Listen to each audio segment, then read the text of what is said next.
خبر شامل کرتے ہیں انٹرنیشنل پاکستان ارائی نیوز کے چیئرمین میاں اسلام سیالکوٹ اڈھا سے۔ پاکستان اور مصر کے مشترکہ انسداد دہشت گردی مشق تھنڈر 2 کا آغاز۔ اس مشق کا مقصد مشترکہ تربیت کے ذریعے پیشہ ورانہ صلاحیتوں کو فروغ دینا۔ ترجمان پاک فوج راولپنڈی۔ پاکستان اور مصر کی افواج کے درمیان دو طرفہ انسداد دہشت گردی مشق تھنڈر 2 کا آغاز ہو گیا ہے۔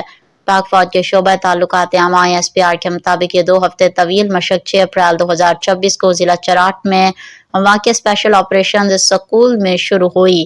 SPR کا کہنا ہے کہ پاکستان آرمی کے اسپیشل سروسز گروپ SSG اور مصری فوج کے اسپیشل فورسز کے دستے اس مشق میں حصہ لے رہے ہیں۔